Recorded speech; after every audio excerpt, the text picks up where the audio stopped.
La palabra de Dios nos narra la vida de un sacerdote, llamado Zacarías. Por favor pongan mucha atención sobre este relato. Lucas capítulo 1.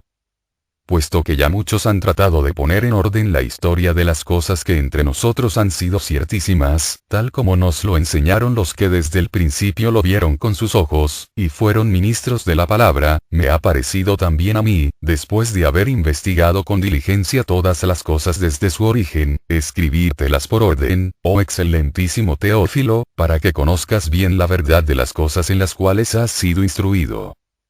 Hubo en los días de Herodes, rey de Judea, un sacerdote llamado Zacarías, de la clase de Abías. Su mujer era de las hijas de Aarón, y se llamaba Elizabeth.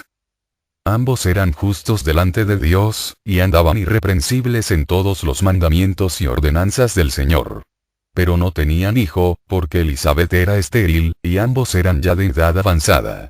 Aconteció que ejerciendo Zacarías el sacerdocio delante de Dios según el orden de su clase, conforme a la costumbre del sacerdocio, le tocó en suerte ofrecer el incienso, entrando en el santuario del Señor.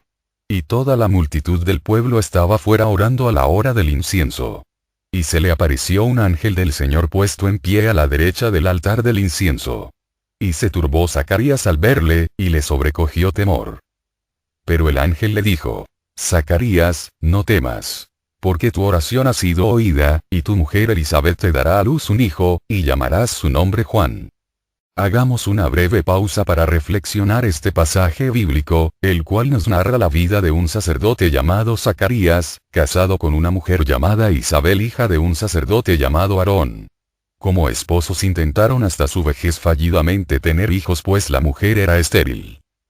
Orando Zacarías pidió a Dios, les concediera la felicidad de ser padres y tener un hijo. Dios escuchó con beneplácito su oración y envió a un ángel personalmente para darle la respuesta.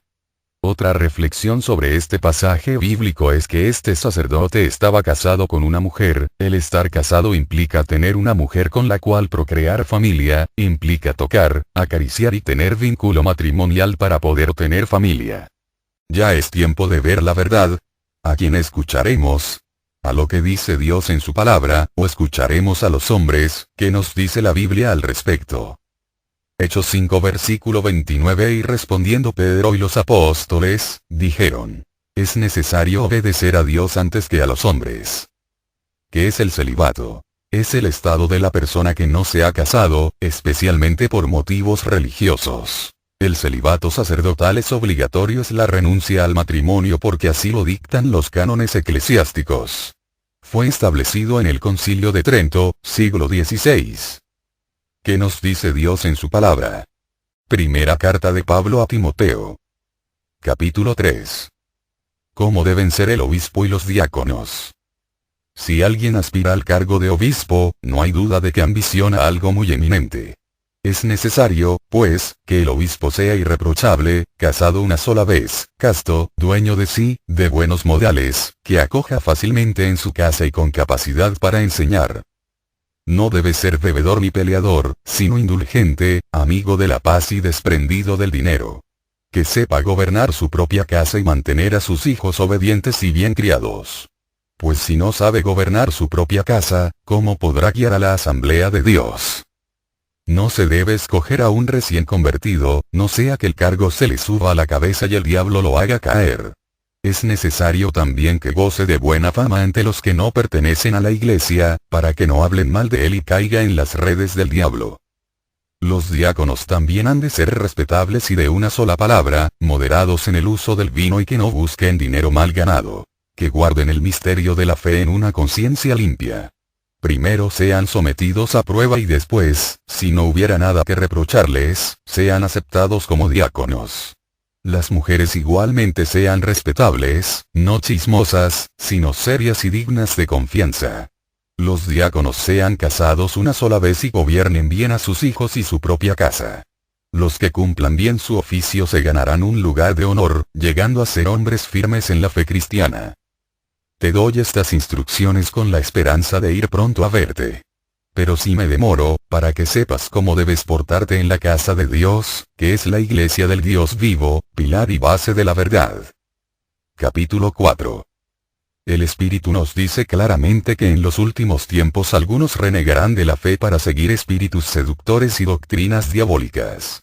Aparecerán hombres mentirosos con la conciencia marcada con la señal de los infames. Estos prohíben el matrimonio y no permiten el uso de ciertos alimentos, a pesar de que Dios los creó para que los comamos y luego le demos gracias. Así lo hacen los creyentes que conocen la verdad. Porque todo lo que Dios ha creado es bueno y no hay por qué rechazar un alimento que se toma dando gracias a Dios. Es santificado por la palabra de Dios y la oración. Si explicas estas cosas a los hermanos, serás un buen servidor de Cristo Jesús, alimentado con las enseñanzas de la fe y de la sana doctrina que has seguido.